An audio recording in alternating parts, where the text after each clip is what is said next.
Miga, gwapo-gwapa. Andito ako ngayon sa Ezekiel pa rin. Nasa ano ako? Ezekiel 30. Basahin ko lang yung Ezekiel 30.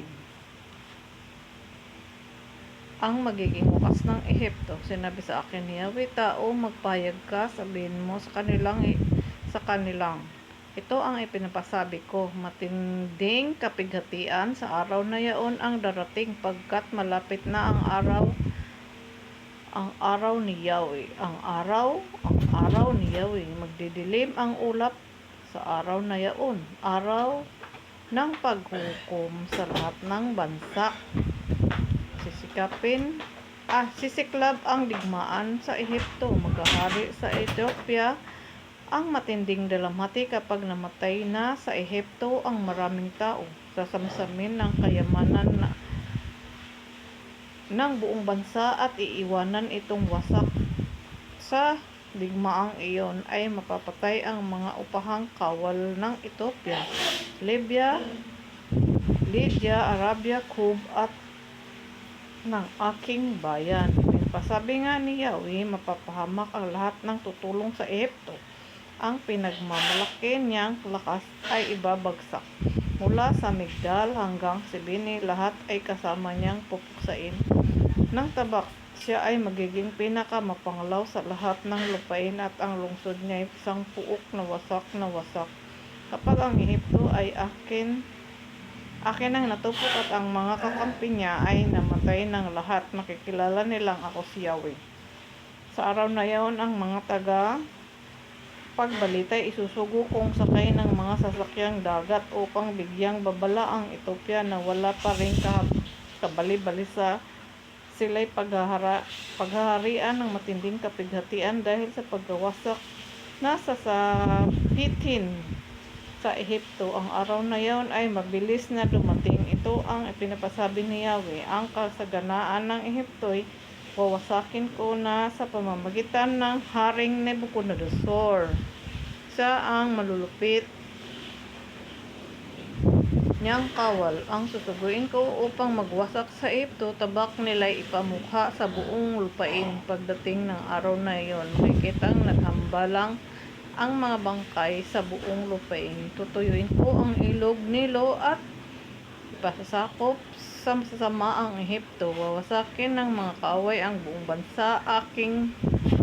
Akong si Yahweh ang may sabi nito. Ipinapasabi pa ni Yahweh, dudurugin ko ang mga Diyos-Diyosan nila, gayon din ang gagawin ko sa mga idolo sa Memphis. Wala nang titindig na pinuno sa Ehipto, takot ang paghahariin ko sa buong lupain. Ang dakong timog ng Ehipto ay gagawin kong puok na mapanglaw. Pupunugin ko ang Zoan sa hilaga at ang punong lungsod ng Tebes.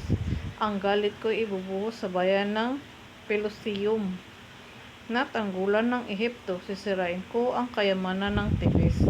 Tutupukin ko ang Ehipto, mamamatay ang Pelusium sa matinding pighati. Gigibayin ng pader ng Tebes at babaha sa lupain. Ang mga binata ng On at Bubastis ay papatayin sa tabak. Ang mga babae naman ay mabibihag. Ang araw ng Taftnes ay magdidilim. Sa sandaling wasakin ko ang pananakop ng Ehipto, at ang kapangyarihan niya'y putulin ko na. Matatakpan siya ng ulap at mabibihag ang kanyang mamamayan. Ganyan ang parusang igagawad ko sa Ehipto. Akong si Yahweh ay makikilala nilang lahat.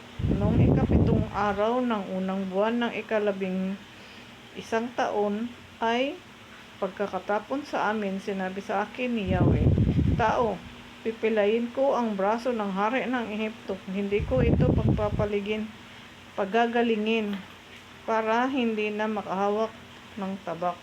Ito ang sinasabi ko, ako'y laban sa hari ng Ehipto.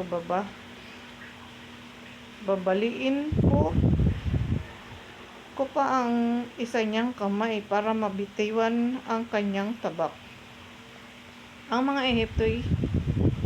Ehipto'y pangangalatin ko sa iba't ibang bayan.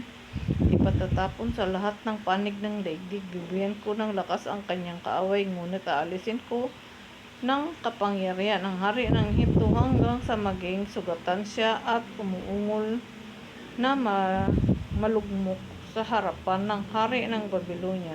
Pahinain ko ang hari ng Ehipto, ngunit bibigyan ng lakas ang hari ng Babylonia pag itinuro niya sa Ehipto ang tabak na ibibigay ko sa kanya.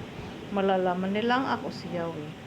Pangangalatin ko sa lahat ng bansa ang mga Ehipsyo at ipatatapon sa iba't ibang dako. Sa gayon, makikilala nilang ako si Yahweh.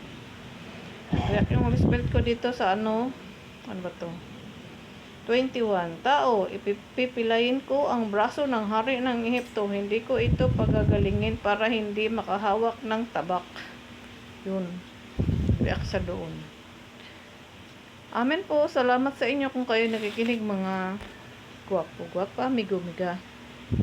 Salamat muli, Panginoon, at syempre sa aking Holy Spirit na nagbigay nitong mensaheng ito para sa ating lahat. Ito ang sulat niya para sa ating lahat. Salamat muli. Kanina niya pa ito binigay sa akin. God bless everyone.